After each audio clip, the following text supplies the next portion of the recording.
Hello everyone, I welcome you all to Divya Career. So students, this is a one-stop channel for all the JAIIB and CAIIB aspirants. In today's session, I will be discussing previous year questions of JIB paper 1, which is Indian Economy and Financial System, asked in May 2025 exam. In today's session, I will be covering first set of 25 questions, and in part 2, I will be covering another set of 25 questions of IEFS. So do subscribe the YouTube channel and also press the bell icon so that you get the timely notifications of our videos. Plus, who haven't joined the Telegram group yet, I have shared the link in the description box. So do join the Telegram group also. There you will find all the PDFs of our videos plus all the important news of your examinations. Okay, so let's start with our today's session. So let's read the first question. Who was the chairperson of the Committee on Financial System set up by the Government of India? Option A, Dr. C. Rangarajan. Option B, Dr. Vijay Kelkar. Option C, M. Narasimham. Option D, R.N. Malhotra. So, Committee on Financial System set up की गई थी in 1991 by our Finance Minister Manmohan Singh and it was chaired by, correct answer is option C, M. Narasimham. तो ये जो आपकी committee थी इसको mainly setup किया गया था जिससे जो फाइनेंशियल सिस्टम है उसको कैसे उसमें रिफॉर्म्स ला सके, उसको और एफिशिएंट बनाया जा सके।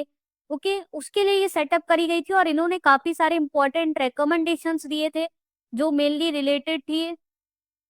रिलेटिंग टू कैपिटल एडुकेसी कि जो इसमें इन्होंने रेकमेंड किया था जो बैंक्स है उनको बेसल 1 नॉर्म्स को फॉलो करना चाहिए, उनके पास सफिशिएंट कैपिटल होना चाहिए। Then it recommended relating to reduction in CRR, SLR।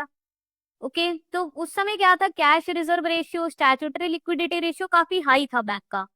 तो इस कमेटी ने सजेस्ट किया कि बैंक्स पे RBI को क्या है रेशियोज कम करने चाहिए जिससे बैंक के पास इनफ लिक्विड फंड हो जिसको वो लेंड कर सके और इनकम अर्न कर सके। साथ में गवर्नमेंट का रेगुलेटरी कंट्रोल्स को थोड़ा रिड्यूस करने के लिए बोला गया था, उनके इंटरफेरेंस को कम करने के लिए, बैंक्स को और ज्यादा ऑपरेशनल ऑटोनॉमी मिल सके। देन DRTs, ARCs इन सबको सेटअप करने को कहा था for NPA resolution and all.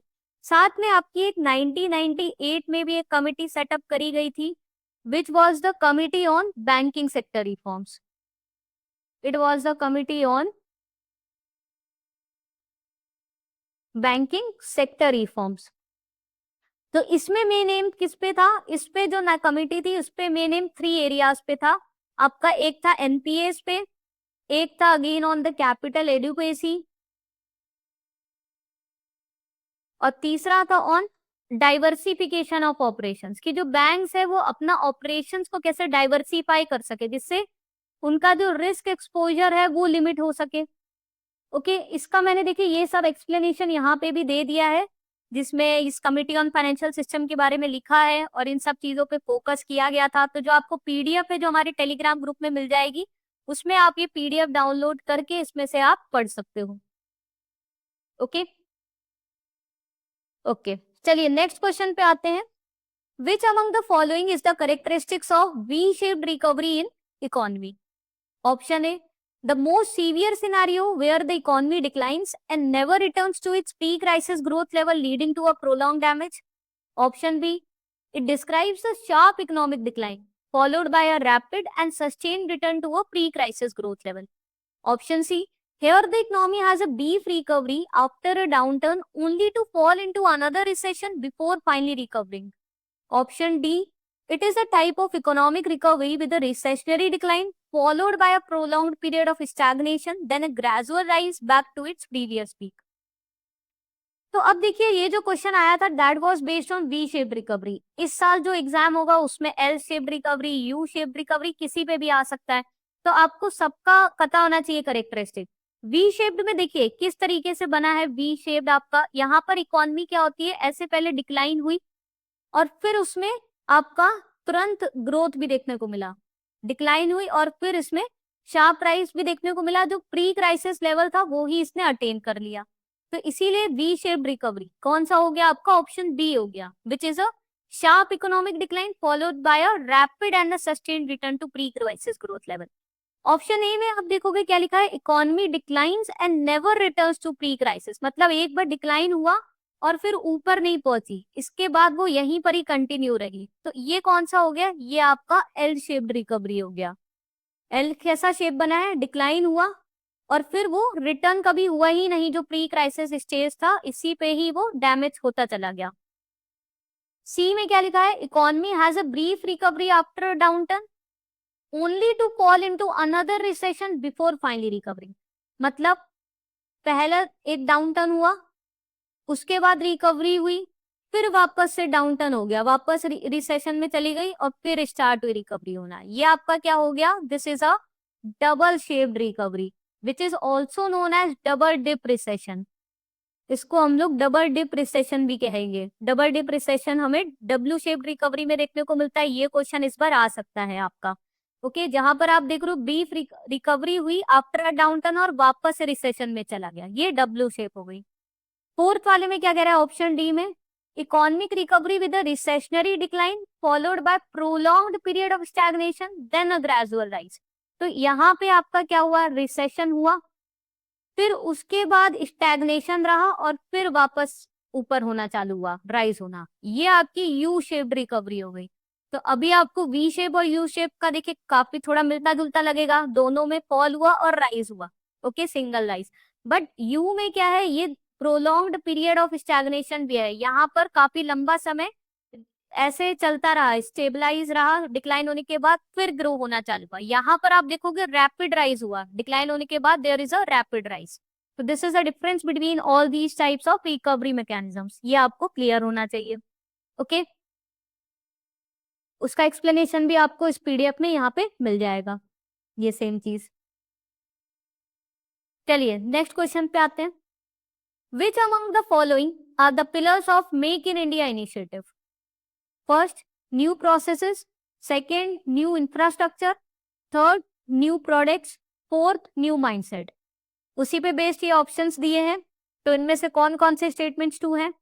So make in India जो इनिशिएटिव है, ये आपका लॉन्च किया गया था 2014 में by the PM Narendra Modi. इसका मेन एम क्या था, जो इंडिया है उसको एक इनोवेशन हब बनाया जा सके, जिससे क्या है, इन्वेस्टमेंट को और ज्यादा बूस्ट किया जा सके, by ease of doing business innovation को प्रमोट किया जा सके, तो एक वर्ल्ड क्लास इंफ्रास्ट्रक्चर सेटअप किया जा सके। तो इसके चार मेन पिलर्स थे, four main pillars. New process एक था, न्यू इंफ्रास्ट्रक्चर था, न्यू प्रोडक्ट्स नहीं था, क्या था आपका, न्यू सेक्टर्स था, और न्यू माइंडसेट्स था। तो करेक्ट आंसर क्या हो गया, 1, 2 and 4। 1, 2 and 4, option C is the right answer. तो अब ये चारों चीजें क्या कहती है, न्यू प्रोसेस जो है वो ये कहता है कि जो मेक इन इंडिया में जो बिजनेस प्रोसेस है उसको क्या किया जाए, सिंप्लीफाई किया जा सके। ओके, उस पे जोर दिया जाएगा, रेगुलेटरी हर्डल्स को रिड्यूस किया जा सके, ease of doing business promote हो सकेगा जब प्रोसेस इंप्रूव होगा। न्यू इंफ्रास्ट्रक्चर में कह रहे हैं कि हमें स्मार्ट सिटीज और डेवलप करनी है, इंडस्ट्रियल कॉरिडोर्स और बनाने हैं। न्यू सेक्टर्स कहता है, न्यू सेक्टर जैसे कि सर्विस सेक्टर है उस पे फोकस करना है, हाई ग्रोथ सेक्टर्स मैन्युफैक्चरिंग और सर्विसेज इसमें मेनली फोकस किया गया है। ओके, और न्यू माइंडसेट कहता है कि पार्टनरशिप और ज्यादा फोस्टर करने की जरूरत है between the government and industry, उससे क्या होगा, ओवरऑल इकोनॉमिक ग्रोथ हो सकेगा। तो माइंडसेट चेंज करने की जरूरत है। So these are the four pillars, new processes, new infrastructure, new sectors and new mindset. Okay,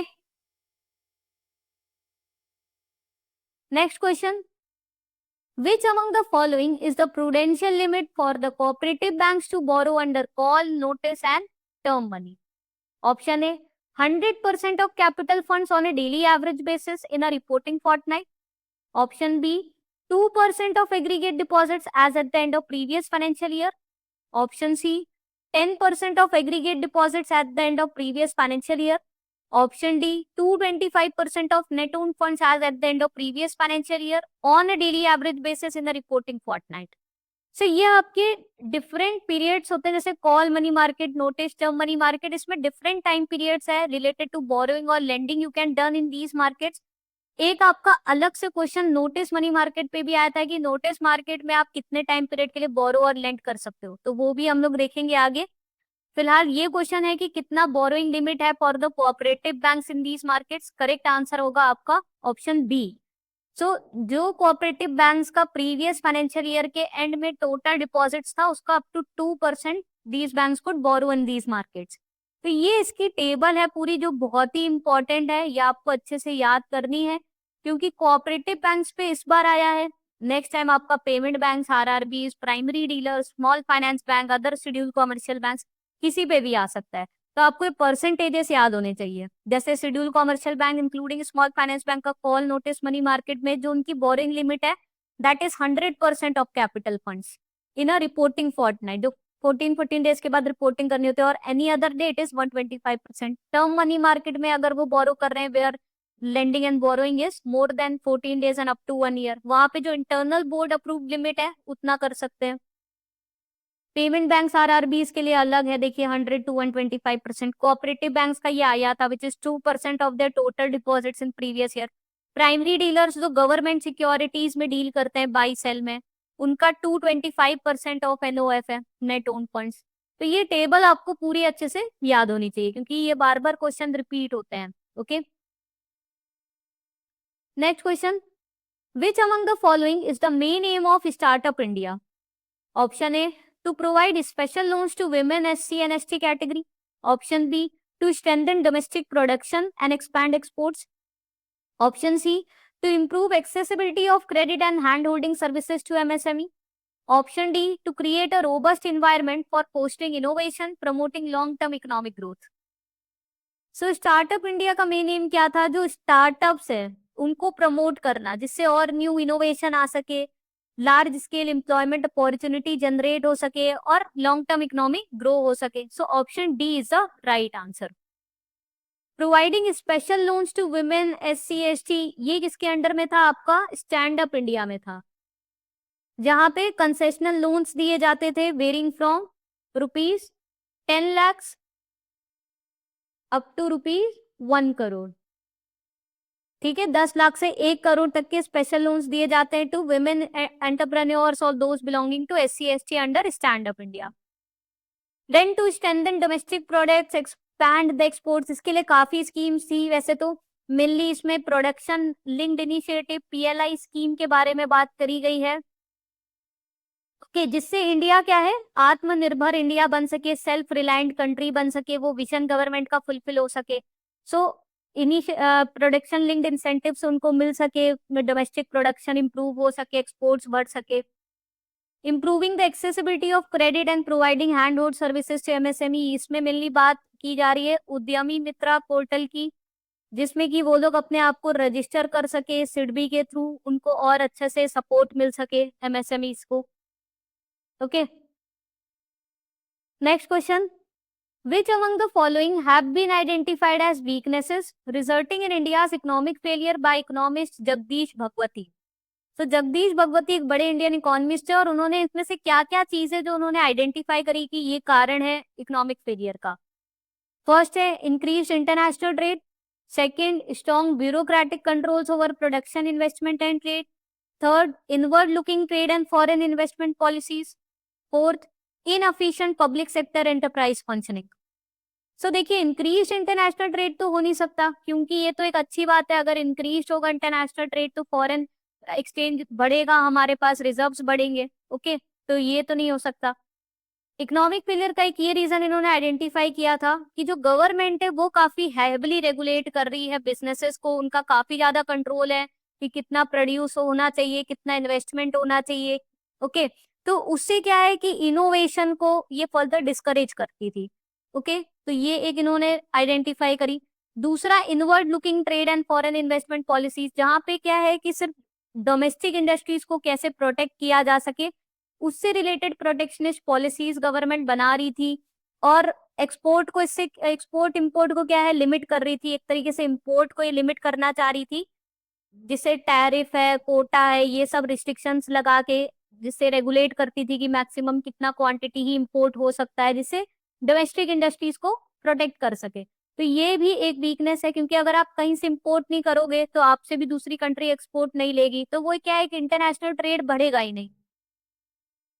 fourth is inefficient public sector enterprise functioning, ये भी इन्होंने एज अ वीकनेस आइडेंटिफाई करी थी कि जो PSUs है, गवर्नमेंट ओन्ड कंपनीज है, वो बहुत ही पुअरली मैनेज्ड हो रही है, वो काफी इनएफिशिएंट है, लॉस में चल रही है। ओके, सो ये एक इन्होंने आइडेंटिफाई किया था। तो करेक्ट आंसर में क्या हो गया, 2, 3 एंड 4। 2, 3 एंड 4 ऑप्शन बी है। ओके, आई होप आपको क्लियर हो गया। नेक्स्ट क्वेश्चन इजी क्वेश्चन था। World bank emerges from which of the following? Option A international monetary fund, option B UN trade and development, option C Bretton Woods conference, option D organisation for economic cooperation and development which is OECD. So world bank किससे emerge हुआ था? Correct answer है option C Bretton Woods conference in 1944। So Bretton Wood conference से आपकी दो bodies हुई थी establish, एक तो आईएमएफ हुआ था इंटरनेशनल मॉनेटरी फंड, और दूसरा आपका आईबीआरडी हुआ था which was international bank for reconstruction and development which is actually now the part of World Bank group.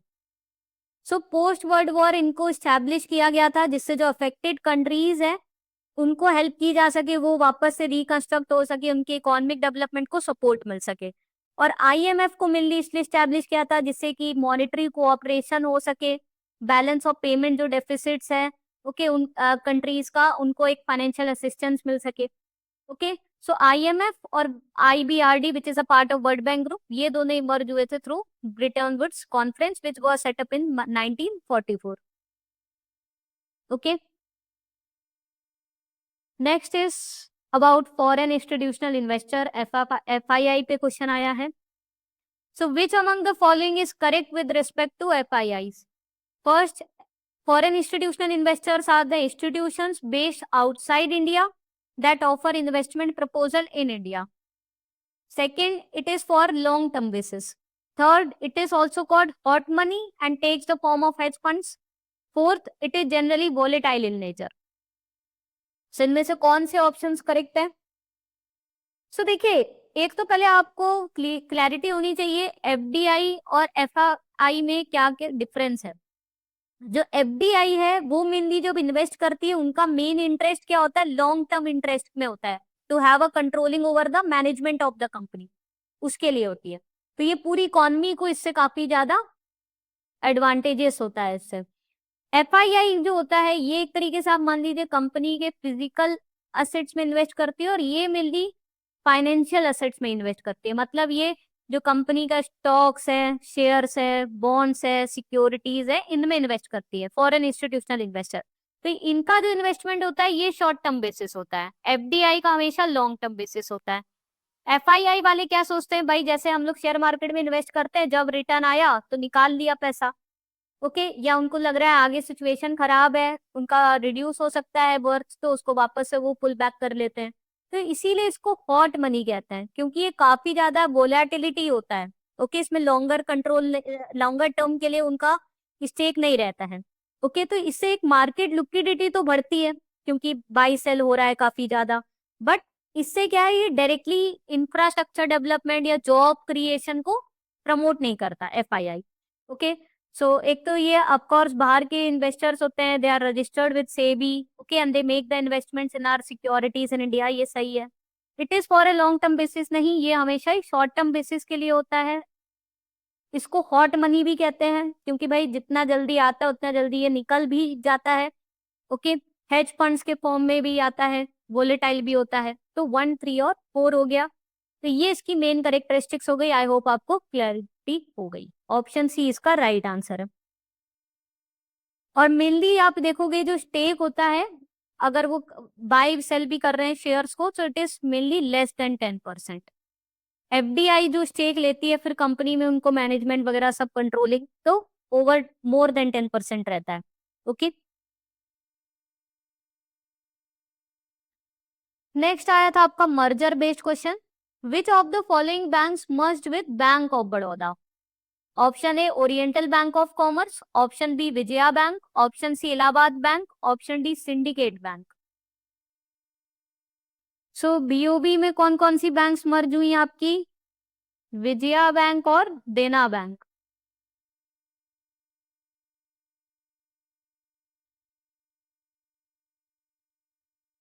और अभी बची कौन सी है?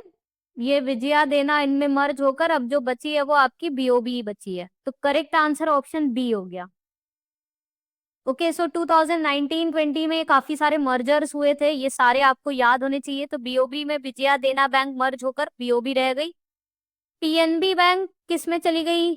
पीएनबी में मतलब कौन सी बैंक चली गई आपकी? ओरिएंटल बैंक ऑफ कॉमर्स और United bank of India. Resultant is the और पीएनबी। कैनरा के साथ आपकी सिंडिकेट मर्ज हो गई, रह गई आपकी कैनरा की आइडेंटिटी। देन इंडियन बैंक के अंदर में, इंडियन बैंक के साथ में इलाहाबाद बैंक मर्ज हो गई, remaining is the Indian bank. And union bank of India, इसके साथ आपकी आंध्रा और कॉरपोरेशन बैंक मर्ज हो गई, रह गई आपकी यूनियन बैंक। तो इसको आप जैसे भी याद करिए, एक्रोनिम से याद रखिए, PO you resulted in PNB, जैसे आपको इजी लगे आपको याद रखना है। ओके, पीएनबी में ओरिएंटल और यूनाइटेड हुई, कैनरा के साथ सिंडिकेट हुई, इंडियन में इलाहाबाद हुई, और आपकी यूनियन में आंध्रा और कॉरपोरेशन, एसी आंध्रा और कॉरपोरेशन। तो ये आपको सारे मर्जर से याद होने चाहिए। इस साल आपका बीओबी का आया है और इस बार आपका नवंबर के एग्जाम में इनमें से किसी का भी एग्जाम में पूछा जा सकता है। ओके, नेक्स्ट है which among the following measures of money supply is known as narrow money.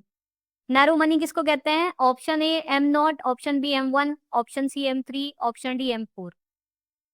So there are terms like narrow money, broad money, reserve money, वो आपको पता होने चाहिए। नैरो मनी कहते हैं M1 को, M0 होता है आपका रिजर्व मनी, ये हो गया नैरो मनी, और M3 आपका ब्रॉड मनी होता है।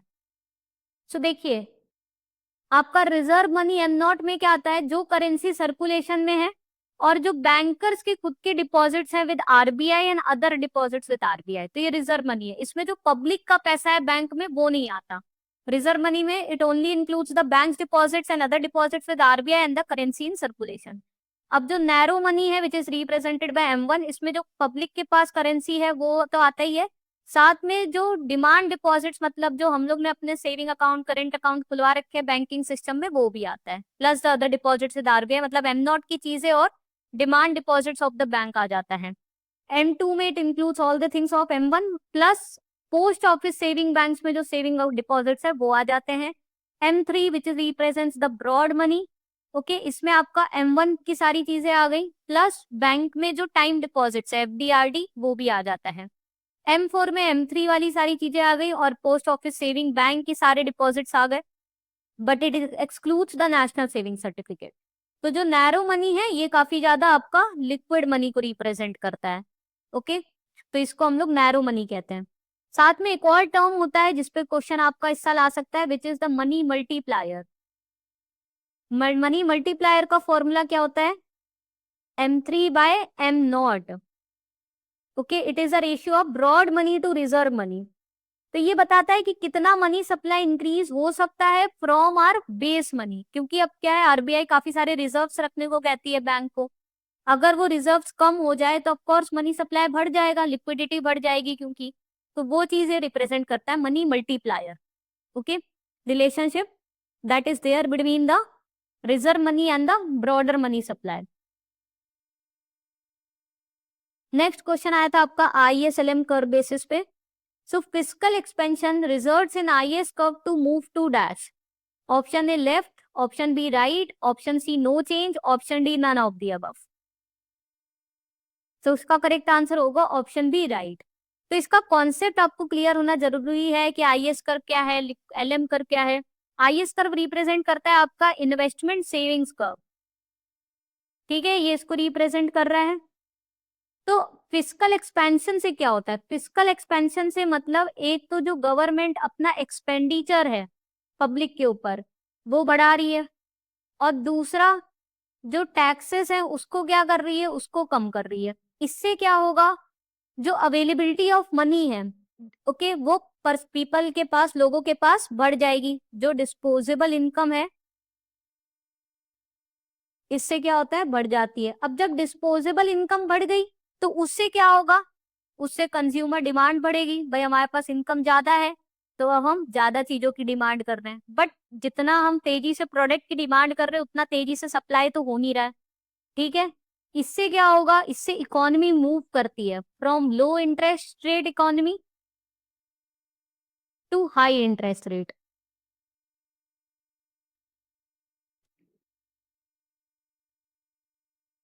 और साथ में फ्रॉम लो इनकम तो मूव करी टू हाई इनकम इकोनॉमी। और इसी का ऑपोजिट होता है जब फिस्कल कॉन्ट्रैक्शन होता है। अब क्या हो रहा है, यहाँ पे जब फिस्कल एक्सपेंशन हुआ तो हमारी इकोनॉमी कहाँ मूव हो गई, लो इंटरेस्ट से हाई इंटरेस्ट में हो गई।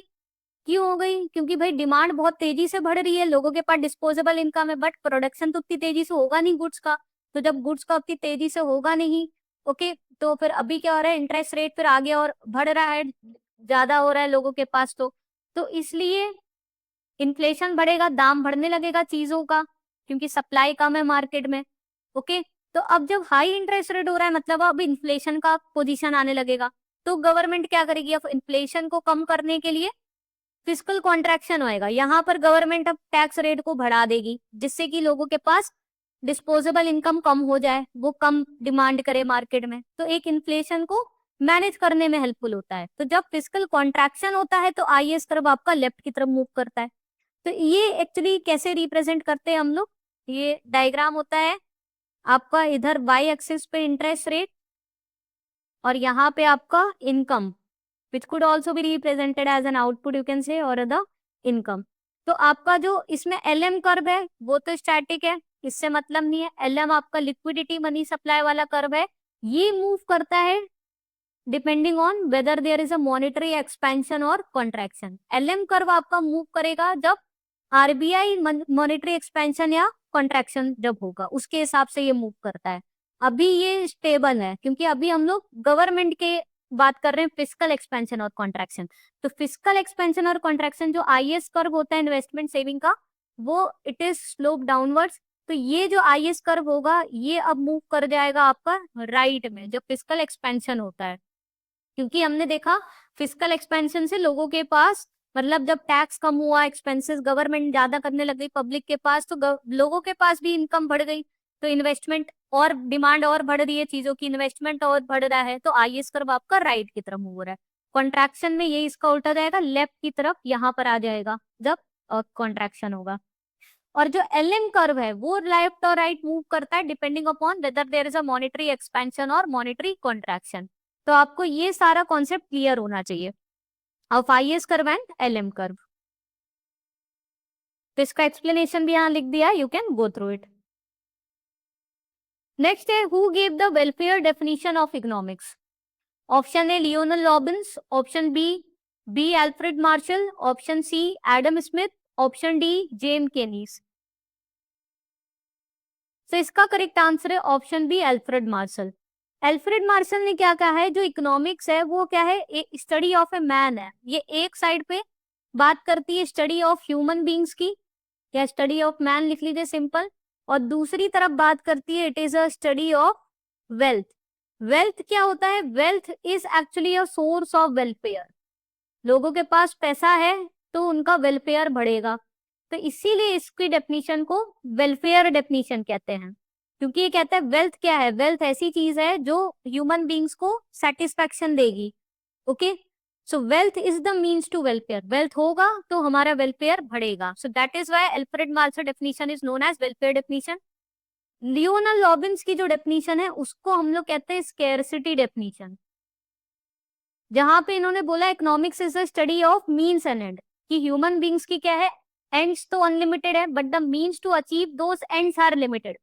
हमारी इच्छाएं तो बहुत है बट हम उन इच्छाओं को जिन तरीकों से फुलफिल कर सकते हैं वो अल्टरनेटिव्स लिमिटेड है। अब उसको हमें कैसे यूज करना है, कैसे रिसोर्सेज को एलोकेट करना है, उसके बारे में बात की गई है। So it is a scarcity definition. Adam Smith की डेफिनेशन को कहते हैं वेल्थ डेफिनेशन, जहां पे फोकस किया गया है कि how the wealth is actually produced and consumed in economics. ठीक है, तो वो एडम स्मिथ की। तो ये सब इंपॉर्टेंट इकोनॉमिक्स है, इन सबकी डेफिनेशन है इकोनॉमिक्स की, वो आपको क्लियर होनी चाहिए। ये सब पूरा एक्सप्लेनेशन आपको इधर पीडीएफ में भी मिल जाएगा। ओके, जो अभी जस्ट आपको एक्सप्लेन किया। Next question, Which among the following statement is correct with respect to law of diminishing marginal utility?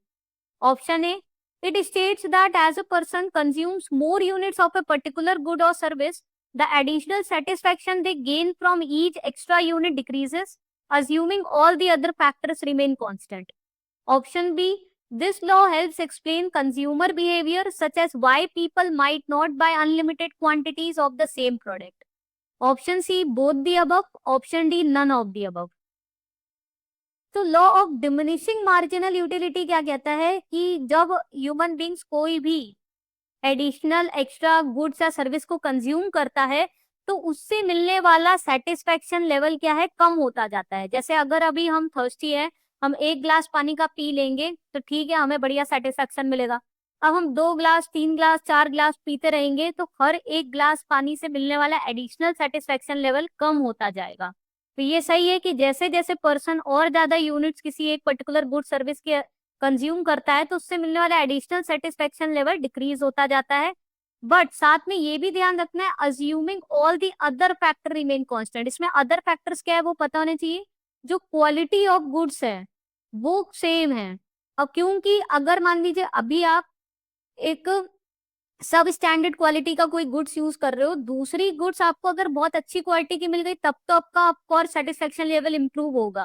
तो ये वाली डेफिनेशन तभी वर्क करेगी जब आपकी क्वालिटी सेम हो उन गुड्स की, तभी आपको एडिशनल जो सेटिस्फेक्शन मिलेगा वो सेम रहेगा। दूसरा फैक्टर क्या है, जो कंज्यूमर का प्रेफरेंस है वो भी चेंज नहीं होना चाहिए, वरना अगर प्रेफरेंस ही चेंज हो गया ओवर द टाइम तो ऑफकोर्स दूसरे गुड्स से सेटिस्फेक्शन लेवल बढ़ जाएगा। तो ये दोनों फैक्टर्स कांस्टेंट होने चाहिए कि एक तो क्वालिटी नहीं चेंज होनी चाहिए गुड्स की, दूसरा कंज्यूमर की प्रेफरेंसेस शुड नॉट चेंज। तो ये स्टेटमेंट सही है, दूसरा भी सही है। इसमें ये क्या कर रहा है, ये डेफिनेशन एक्चुअली कंज्यूमर बिहेवियर को बताती है कि why the people might not by the unlimited quantities of the same product. क्यों नहीं हम लोग कोई भी चीज का अनलिमिटेड खरीदते हैं, क्योंकि कोई फायदा नहीं है। अनलिमिटेड क्वांटिटी एक के बाद एक सेम चीज खरीदते जाएंगे तो हमें उससे मिलने वाला सेटिस्फेक्शन कम होता जा रहा है ना, तो इसलिए हम क्यों खरीदेंगे अनलिमिटेड क्वांटिटी। तो करेक्ट आंसर हमारा ऑप्शन सी हो गया, which is both the above. Okay,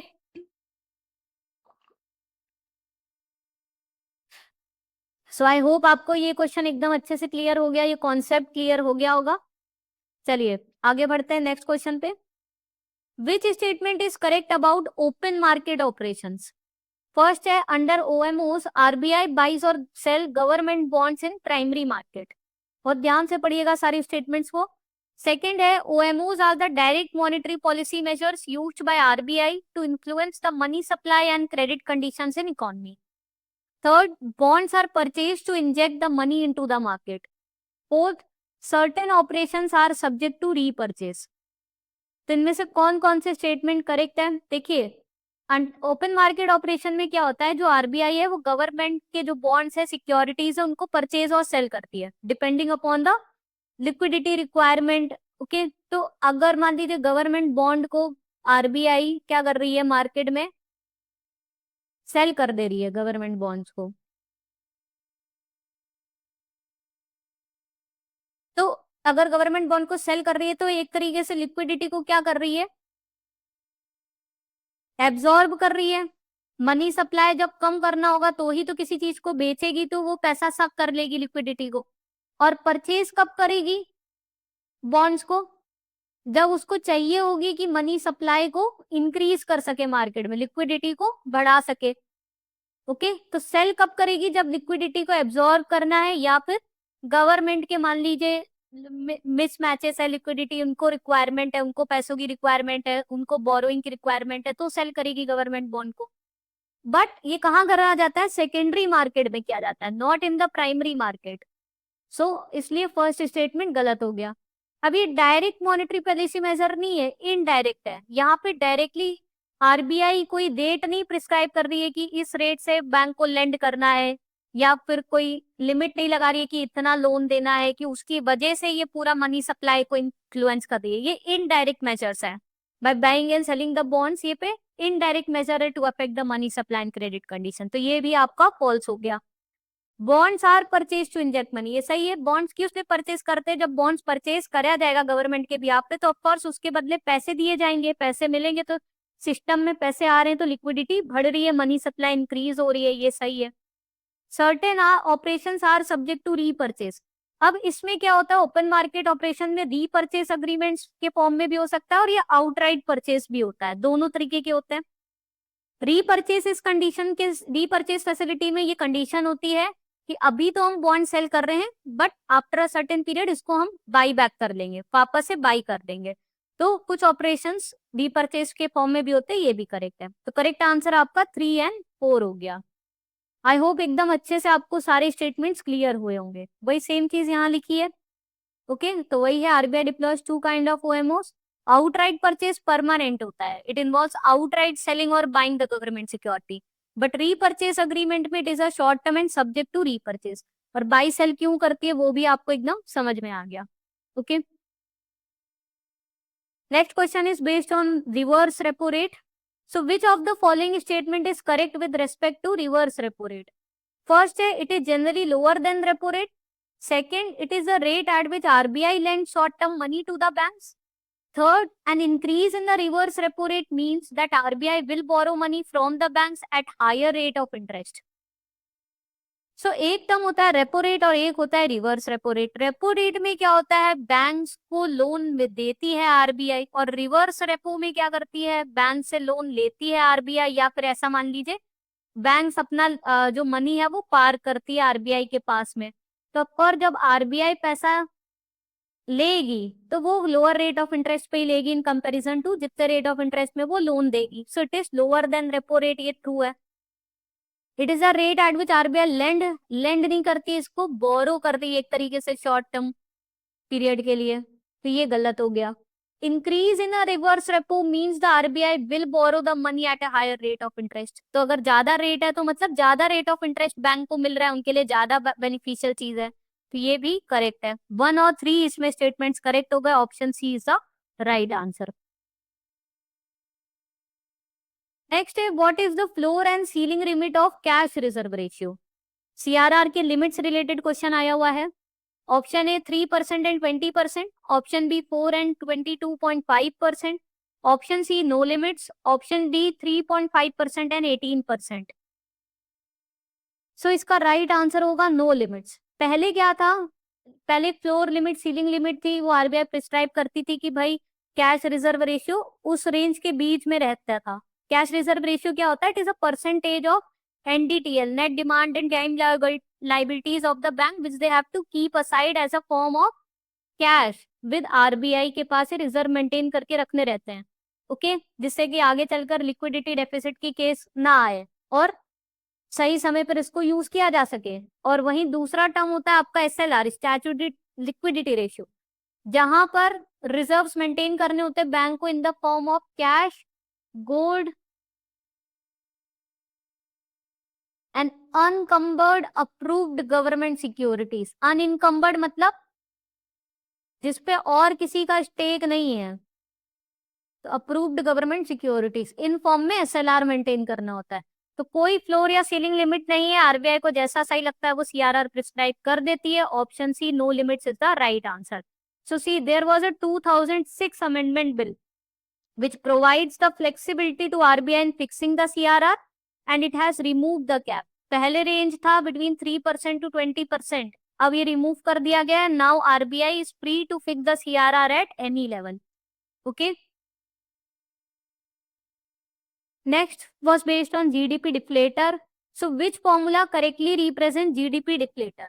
Option A, GDP deflator is real GDP by nominal GDP into 100.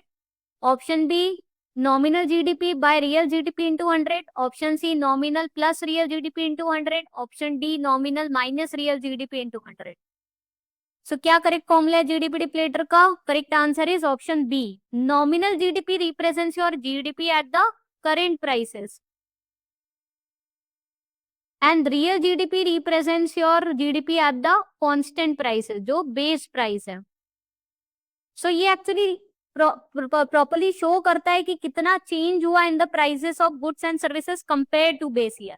अगर हमारा जीडीपी जो हमें दिख रहा है कि जो हमारा आउटपुट है गुड्स एंड सर्विसेज का, तो एक्चुअल में बढ़ा है आउटपुट की सिर्फ इन्फ्लेशन की वजह से, प्राइस लेवल की वजह से हमें वो एग्जैजरेटेड फिगर दिख रही है। ओके, तो वो चीज एक्चुअली जीडीपी डिप्लेटर से रिप्रेजेंट होती है। ठीक है,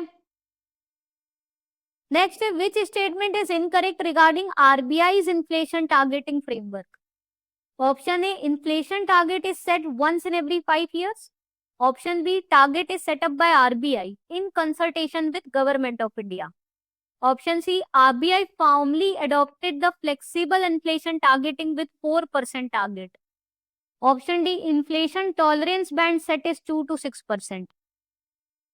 सो इन्फ्लेशन टारगेटिंग फ्रेमवर्क, इससे बेस्ड क्वेश्चन है, कौन सा स्टेटमेंट इनकरेक्ट है, ये ध्यान देना है, करेक्ट पूछा है कि इनकरेक्ट पूछा है। सो राइट आंसर है ऑप्शन बी, ये इनकरेक्ट है। क्यों? क्योंकि टारगेट को आरबीआई नहीं, गवर्नमेंट ऑफ इंडिया सेट करती है in consultation with RBI. Okay, so एक मॉनेटरी पॉलिसी कमिटी सेटअप करी गई थी बाय सेंट्रल गवर्नमेंट। ओके, और फिर वो मॉनेटरी पॉलिसी का मेन ऑब्जेक्टिव क्या है? प्राइस स्टेबिलिटी को बनाए रखना। उसके लिए प्रॉपर इन्फ्लेशन टारगेटिंग जरूरी है। जो इन्फ्लेशन है वो 2%, ये टॉलरेंस बैंड रखा था, 2% से नीचे भी नहीं जाना चाहिए और 6% से ऊपर भी नहीं जाना चाहिए, क्योंकि डिफ्लेशन, रिसेशन की भी कंडीशन अच्छी नहीं होती और हाइपर इन्फ्लेशन की भी कंडीशन नहीं अच्छी होती है। तो इस बैंड में इन्फ्लेशन मेंटेन होना चाहिए और ऑप्टिमम इन्फ्लेशन टारगेट क्या है? 4%। ये एकदम अच्छा चीज है, 4% रहेगा तो। बाकी it could move between this range which is 2 to 6%। और इसको सेट किया जाता है once in every 5 years। तो जो पहला जो सेटिंग हुई थी दैट वाज डन इन 2016। तो वो 5 ईयर्स के लिए रखी गई थी, 2021 के थी, 16 से 21 की 4% हमारा इन्फ्लेशन टारगेट रहेगा। फिर जब 2021 में वापस कमिटी बैठी तो उन्होंने कहा 4% ही सही लग रहा है, इसको हम लोग नेक्स्ट 5 ईयर्स के लिए वापस से 4% ही टारगेट बनाएंगे।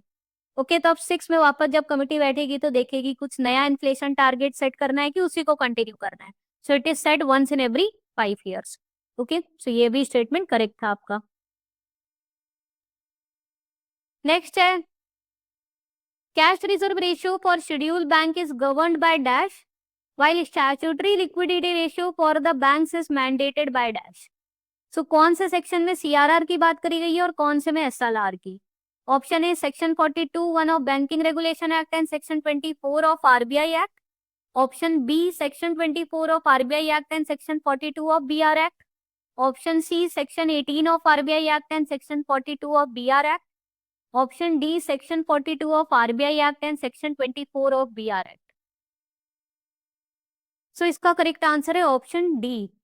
सो सेक्शन 42 ऑफ आरबीआई एक्ट बात करता है कि बैंक्स को, शेड्यूल कमर्शियल बैंक्स को कैश रिजर्व रेशियो मेंटेन करना है as a percentage of their net demand and time liabilities, जो मैंने बोला, in the form of cash reserves with RBI. और section 24 of banking regulation act बात करता है स्टैट्यूटरी लिक्विडिटी रेशियो की, जिसमें ये कहता है बैंक्स को मेंटेन करने reserves in the form of cash, gold और अप्रूव्ड गवर्नमेंट सिक्योरिटीज। सो कितना रिजर्व रेशियो रहेगा? ये time to time RBI prescribe करती रहती है and all the banks have to maintain these reserves with RBI, schedule commercial banks. Next है which among the following are the contribution of MSME sector to India? First, significant export earnings. 2, low investment requirements. 3, import substitution. 4th, competitiveness in domestic and export markets. तो ये काफी easy question था, correct answer all of the above ही हो जाएगा, सारे ही सही है। सारी कॉन्ट्रीब्यूशन होता है एमएसएमई सेक्टर को, वो डोमेस्टिक प्रोडक्शन को इनहेंस करता है, सरप्लस को हम लोग एक्सपोर्ट कर पाते हैं, उससे एक्सपोर्ट अर्निंग्स, फॉरेन अर्निंग्स होती है। अब क्योंकि in comparison to large corporates their investment requirement is also low, इसको सेटअप करना, उसके लिए कैपिटल रिक्वायरमेंट कम चाहिए रहती है। इम्पोर्ट सब्सटीट्यूशन, अब डोमेस्टिक प्रोडक्शन बढ़ेगा, so you can utilize it for the domestic needs and it can substitute for import requirements, which helps to save our foreign exchanges, and it also brings competitiveness in the markets, it brings more choices to the consumers, enhances the competition। so सारे ही correct है, option D इसका right answer हो जाएगा। Next question is based on commercial paper. इस साल भी students commercial paper, certificate of deposit दोनों पे क्वेश्चन आया था, लास्ट ईयर भी आया था। मतलब ये कुछ टॉपिक्स है जो बार बार रिपीट होते हैं, जैसे certificate of deposits, commercial paper, treasury bills, इन पे क्वेश्चन हर साल आता है आपका, अलग अलग टाइप का क्वेश्चन आता है लेकिन हर साल आता है। ठीक है, तो बहुत ही इंपॉर्टेंट है। सो कॉमर्शियल पेपर पे देखते हैं, minimum tenure is of 7 days and maximum up to 1 year. Second, minimum issuance amount is 5 lakhs and in multiples of 5 lakh thereafter. Minimum credit rating is A2 as per the rating symbol prescribed by SEBI. Eligible issuers' total CP issuance during a calendar year is 1000 crore or more shall obtain a credit rating for the issuance of CPs from at least 2 credit rating agencies. So इनमें से कौन कौन से statements correct है? First वाला correct है. जो commercial papers होते हैं उनका जो टेन्योर होता है, it ranges from minimum 7 days maximum 1 year because these are money market instruments. Okay, तो ये शॉर्ट टर्म के लिए ही इशू किए जाते हैं, शॉर्ट टर्म रिक्वायरमेंट्स को फुलफिल करने के लिए. तो इसलिए जो इनका पीरियड होता है that shall not exceed 1 year, maximum 1 year ही रहता है और मिनिमम 7 days. अगर बाई बैक भी कर रहे हैं तो 7 days से पहले नहीं कर सकती है कंपनी. इनका जो मिनिमम इश्यूएंस अमाउंट पहले 1 लाख होता था, बाद में इसको चेंज करके 5 lakhs कर दिया गया था. तो अब इसको जो सीपीस को इशू करती है companies, it should be issued in a minimum amount of 5 lakhs and in multiples of 5 lakh thereafter. इसको क्या है, कंपनीज इशू करती है, मेनली बड़े जो कॉर्पोरेट्स होते हैं. Even non banking financial companies CPs issue कर सकती है, ऑल इंडिया फाइनेंशियल इंस्टीट्यूशंस कर सकती है. इनमें जो इन्वेस्टर्स होते हैं वो सारे ही resident, non resident, under FEMA act, if they are eligible, they all are eligible to invest in these commercial papers. अब जो कॉर्पोरेट इसको इशू कर रही है उनको क्रेडिट रेटिंग लेनी रहती है क्रेडिट रेटिंग एजेंसी से, जो बताती है एक्चुअली की रेटिंग अच्छी है. तो फिर वो अगर रेटिंग अच्छी है तो कम इंटरेस्ट पे भी इशू कर सकती है और ज्यादा इन्वेस्टर बेस भी उनको मिलेगा. But minimum credit rating A3 होनी चाहिए, नॉट A2. ठीक है, which is prescribed by the SEBI. तो जिनकी रेटिंग A3 होगी वो ही इश्यूज होंगे कॉमर्शियल पेपर्स. साथ में अगर ऐसे कंपनीज है जिन्होंने पिछले फाइनेंशियल ईयर में 1000 करोड़ या उससे ज्यादा के कॉमर्शियल पेपर इशू कर दिए हैं, तो उनको कम से कम 2 क्रेडिट रेटिंग से एजेंसी से रेटिंग लेनी पड़ेगी फॉर द फ्रेश इशुएंस. और उनमें से जो लोअर रेटिंग जिस एजेंसी ने दी होगी वो एप्लीकेबल होगी for the fresh issuance of these commercial paper. तो ये स्टेटमेंट भी करेक्ट है. सो 1, 2 और 4 करेक्ट है, 3 इनकरेक्ट है. 1, 2 एंड 4 ऑप्शन सी इसका राइट आंसर हो गया. तो देखिए सारी करेक्टरिस्टिक्स पता होनी चाहिए, किसी पर भी आपका नेक्स्ट टाइम पे भी क्वेश्चन आ सकता है. नेक्स्ट देखिए, मैंने कहा था नोटिस मनी मार्केट पे आया था क्वेश्चन, वो आ गया. Which among the following is the maximum period of lending for the notice money? Option A 1 day, option B 2 days, option C 14 days, option D 28 days. तो इसका करेक्ट आंसर होगा option C 14 days. देखिए 1 day की borrowing lending होती है आपकी call money market में, notice money market में होती है 2 to 14 days की, और टर्म मनी मार्केट में greater than 14 days and up to 1 year. तो उसको कहते हैं हम लोग term money market.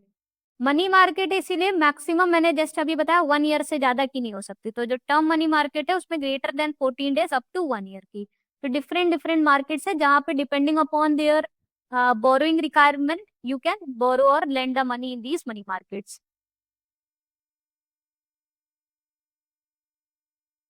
Next is a green shoe option is an over allotment provision in an IPO that allows underwriter to sell up to dash or more shares than originally planned to stabilize the stock price. Option A 5%, option B 15%, option C 20%, option D 25%. तो इसका right answer होगा option B 15%. तो green शू option क्या होता है? Green शू option एक over allotment clause होता है आईपीओस में, जहां पर अंडरराइटर क्या कहता है क्लॉज में कि अगर मान लीजिए बहुत ज्यादा डिमांड आई उस शेयर्स की इस आईपीओ के बाद, तो वो एडिशनल 15% और एडिशनल शेयर इशू कर सकता है, जिससे जो प्राइस स्टेबलाइजेशन हो सके. ओके, क्योंकि क्या बहुत ज्यादा डिमांड बढ़ गई है तो फिर प्राइस क्या होगा, बहुत वोलेटाइल हो जाएगा, बहुत हाई हो जाएगा. इसीलिए वो और ज्यादा शेयर्स के up to additional 15% shares could also be issued if there is a high demand. वैसे ही it could also buy back if there is a very low demand. Okay, तो ये ग्रीन शू एक है जो यूज होता है term, that is for the over allotment provision. Next is based on forward rate agreement FRA. If a corporate has to borrow for the period of 6 months, 3 months from now, it is referred to as dash forward rate agreement. Option इसको कैसे represent करेंगे? 3 into 6, 6 to 9, 3 to 9, 9 to 3. इसको हम लोग represent कैसे करते हैं, देखिए उसका एक तरीका होता है, जैसे FRA पहले तो होता क्या है वो समझ लीजिए। फॉरवर्ड रेट अग्रीमेंट में जैसे कोई बोरोवर है कि उसने कोई लोन लिया है और उसको इंटरेस्ट पे करना है, अब उसने बाहर से लोन लिया है, इंटरेस्ट पे मान लीजिए उसको US डॉलर में करना है इंडियन को, तो वो इसको इंटरेस्ट रेट जो रिस्क है उसको हेज कर पाते हैं through these forward rate agreements. एक तरीके से उसको वो पहले से ही फिक्स कर लेते हैं कि भाई हम इस रेट से पेमेंट करेंगे। So it is actually to hedge your interest rate risk, इसलिए होता है।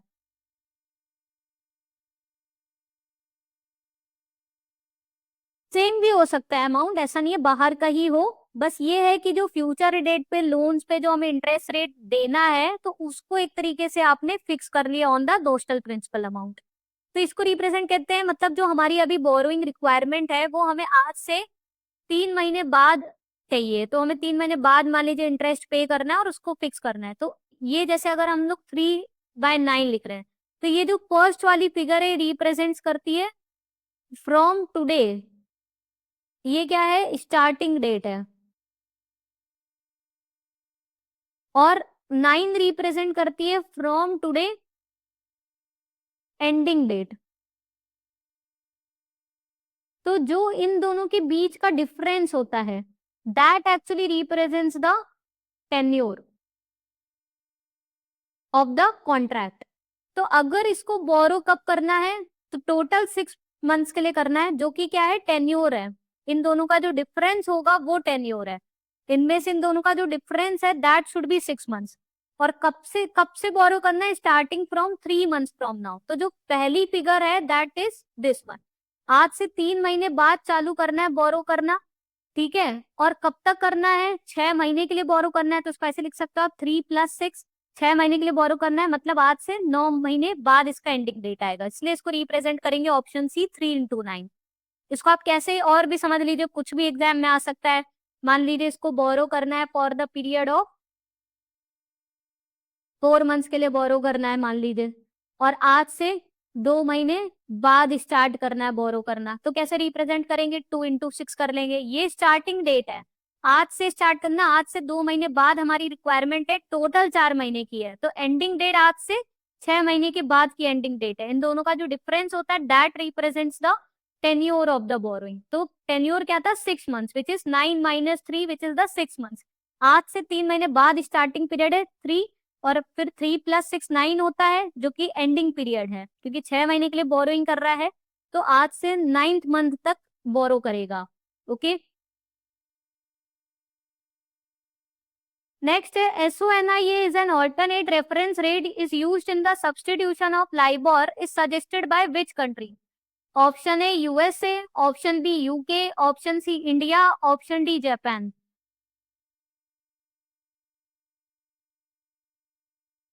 सो इसका करेक्ट आंसर क्या होगा, देखिए पहले लाइबोर रेट चलता था, London interbank offered rate, but फिर उस पे काफी सारे मैनिपुलेशंस होते थे, जो बैंक्स होती थी वो काफी मैनिपुलेटेड रेट होता था, and it was just based on estimations. That rate was not based on the actual transactions, but जो इसके ऑल्टरनेटिव रेट्स फिर आए, यूएस ने सजेस्ट किया SOFR रेट, वैसे SONI ये रेट किसका था, यूके का था, जो क्वेश्चन आया है आपका एग्जाम में, इस टेबल में आप देख सकते हो। ठीक है, तो ये रेट्स जो थे that were these are based on the actual transactions, जो एक्चुअल में जो ट्रांजेक्शंस हो रहे हैं ओवरनाइट बोरोइंग लेंडिंग के, उसके ऊपर ये रेट बेस्ड, और इस पे आप जो फॉरवर्ड ट्रांजेक्शंस है स्वैप रेट है, it could be it act as like a benchmark interest rate for all those transactions. Okay, उनके लिए ये सारे रेट्स हैं। सो यूएसए का कौन सा था ये आपको याद रखना है, SOFR rate which is secured overnight financing rate. UK का SONI ये सोनिया, ऐसे याद रख सकते हो, sterling overnight interbank average rate. Euro का euro short term rate, Switzerland का Swiss average rate, overnight SORON से रिप्रेजेंट करते हैं। जापान का TONAR which is Tokyo overnight average rate. USA and Switzerland rates they are against the securities, they are secured, yes yes. और tenure सब में overnight basis के लिए benchmark interest rate for the overnight, and counterparties it could be done between the banks and non-banks, but the Switzerland ka rate set is used for only interbank lending, so it could be used only by the banks as a benchmark interest rate. Okay, सो जो overnight actual transactions होते हैं between the banks and other institutional investors, उसके पर based होता है ये benchmark interest rate. तो ये ज्यादा क्या होता है, सही होता है, because they are based on actual transaction. But जो लाइबोर का रेट था, they were just based on estimations and were subjected to lot of manipulations by the bank, इसीलिए उसको डिसकंटिन्यू कर दिया गया। और फिर ये डिफरेंट कंट्रीज अपने डिफरेंट डिफरेंट रेट लेकर आई, जिनको अब वो यूज करती है। ओके तो इवन आरबीआई ने भी फिर बैंक्स को सजेस्ट किया कि भाई लाइबोर रेट पर बेस्ड नहीं होंगे अब आगे के फॉरवर्ड रेट्स, जो भी रहेगा transactions, they can use these rates like USA rates, UK rate, SOFR, SONIA rates and all. Okay so students, this is the end of the session. इस सेशन में हमने अपने बहुत ही अच्छे 25 क्वेश्चंस डिस्कस करे जो आपके May 25 एग्जाम में आए थे। अगर आपको इस सेशन बहुत यूजफुल लगा, आपने कुछ भी सीखा हो, जरूर से इसे लाइक कर दीजिएगा। और अगर चैनल को नहीं सब्सक्राइब किया है तो जरूर से कर लीजिए, बेल आइकन प्रेस कर दीजिए, जिससे हम जब भी हमारा वीडियो आएगा आपको टाइमली नोटिफिकेशन मिल जाएगा। इसके बाद आपको जस्ट पार्ट 2 मिल जाएगा हमारा, जिसमें हमने next set of 25 questions discuss करे हैं, तो वो भी जरूर से देखिएगा। इसके बाद हमारे सारे सब्जेक्ट्स के जेआईबी के प्रीवियस ईयर क्वेश्चंस के वीडियोस आएंगे, तो देख लीजिएगा। और टेलीग्राम ग्रुप फिर से बता रहे हो, उसके लिंक मैंने दे दी है डिस्क्रिप्शन बॉक्स में, वो ज्वाइन कर लीजिए। इन सभी वीडियोस के पीडीएफ्स आपको उस ग्रुप में मिल जाएंगे। जो भी आपके एग्जाम रिलेटेड इंपॉर्टेंट न्यूज है वो उस टेलीग्राम ग्रुप में शेयर करी जाएगी। The group name is JIB 25 Divya career, इसकी लिंक मैंने दे दी है नीचे, so also join that group. Okay students, so see you in the next session. Thank you.